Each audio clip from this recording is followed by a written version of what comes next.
simple guide, tips and tricks on the summoner. I've been playing with some summoners, and I guess there's some things I just don't understand, so I thought I'd make a video and a guide on little things that can make a summoner actually a really good summoner. Um, just the basics that a lot of people don't understand or just don't even know.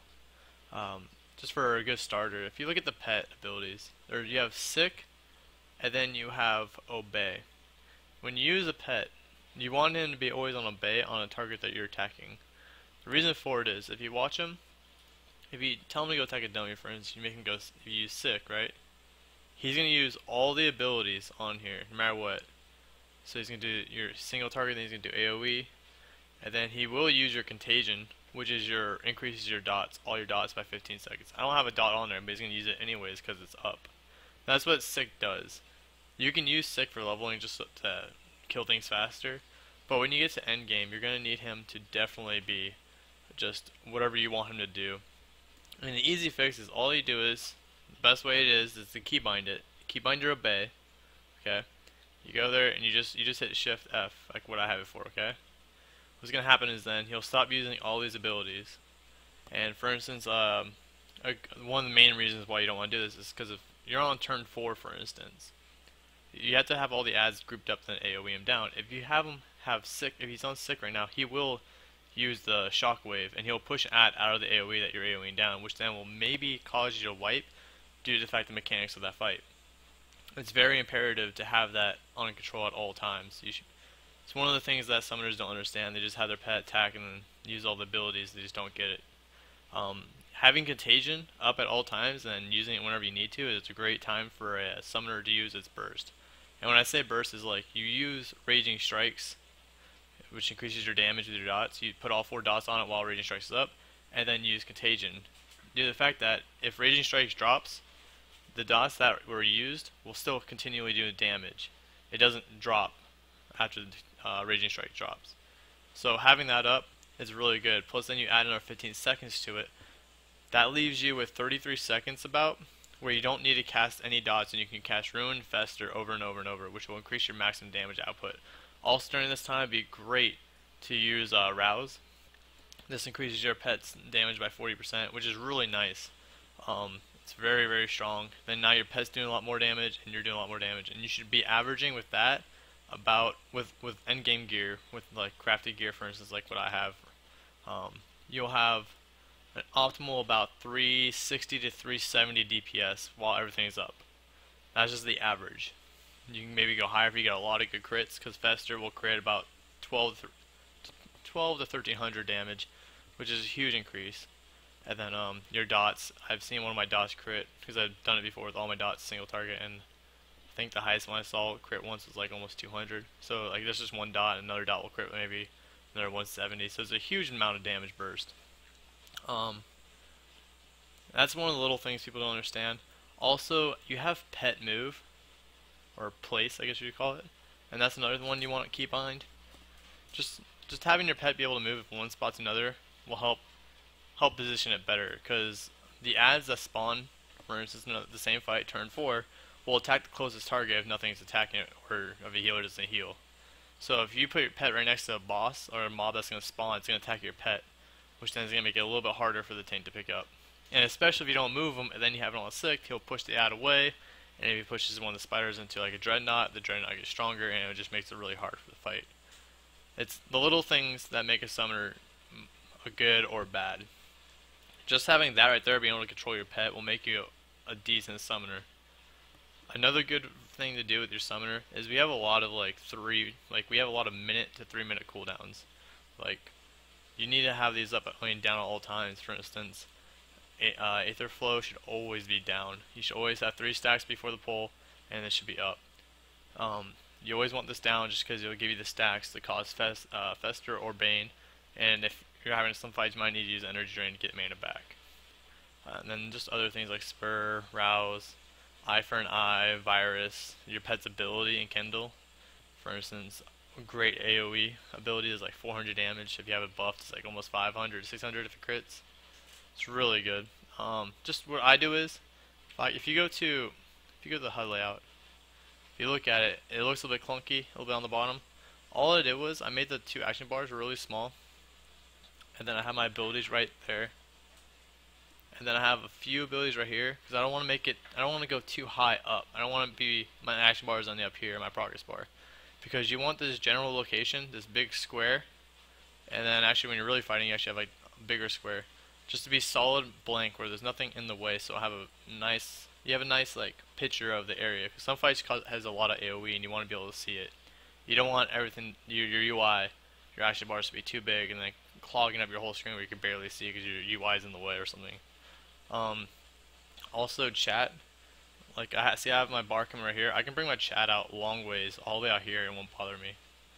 Like I can drag it all the way out here, and I can still see it. And when I have a full party, it'll end up right here.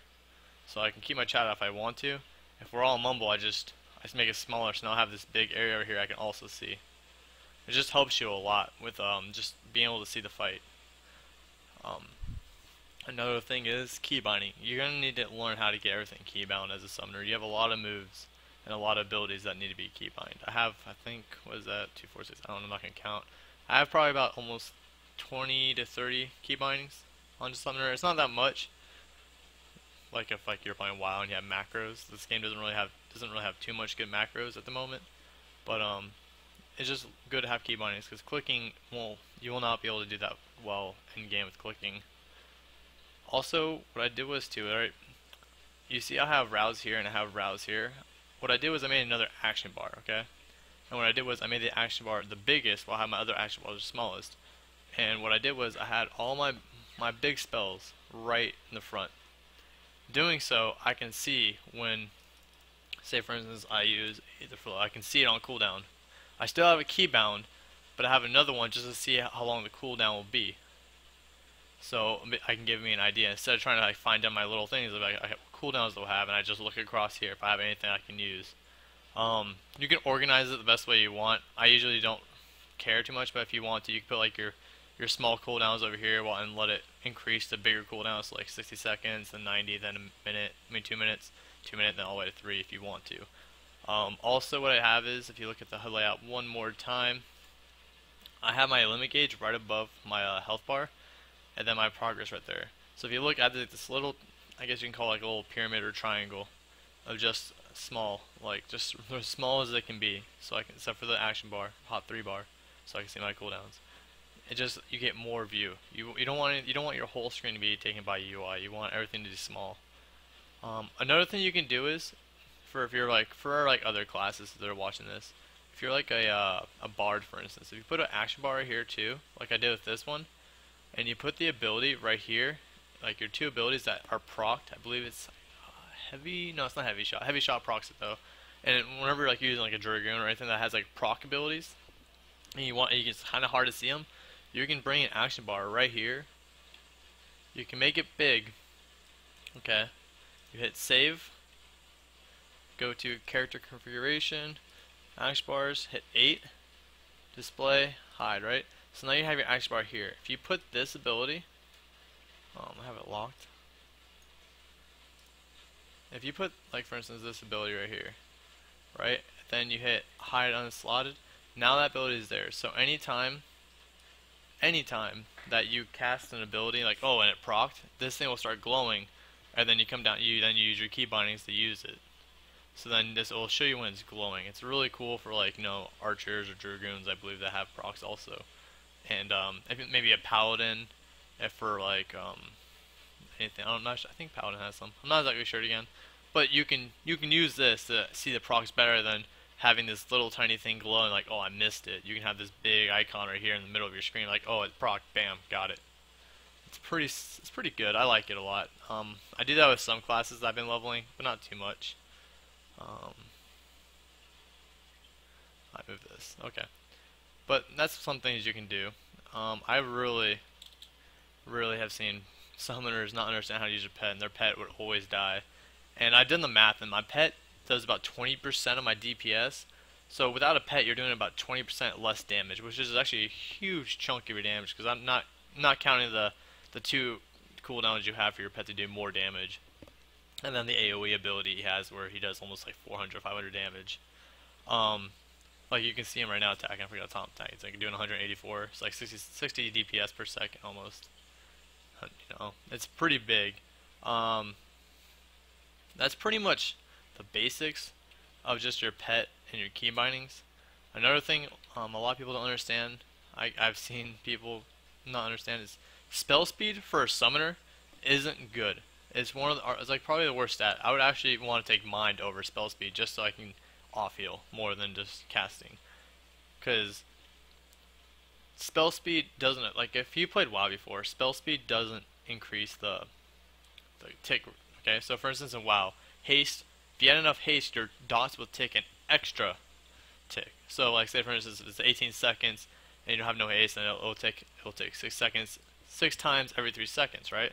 So I get 6 ticks out of it. But if I had enough haste, I can get another tick out of that 18 seconds, which is actually huge.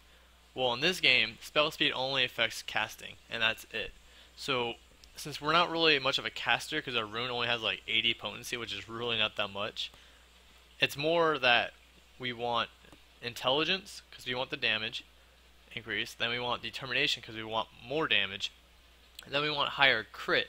The reason why you want crit over accuracy is because your gear is going to give you enough accuracy, and your dots can crit, which is amazing.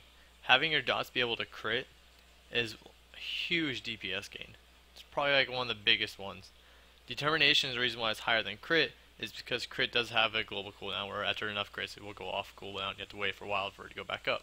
Determinations is a solid DPS where your dots will take a high number throughout the whole time.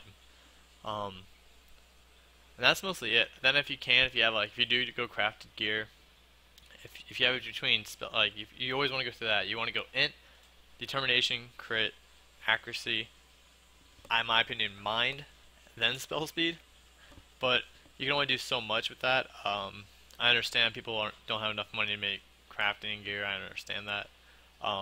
That's pretty much what you want to do. That's mostly the basics. I'll be posting other guides in the future about more about summoners, like how to do your rotation correctly, how to keep up dots, how to do a burst. I'll be doing more guides also on like how to tank correctly. Having a hard time picking up ads, I'll explain how it's easier. Kind of like a rotation for that, also for healers and other guides from Final Fantasy. Just hit the like and subscribe button, and you'll get notified.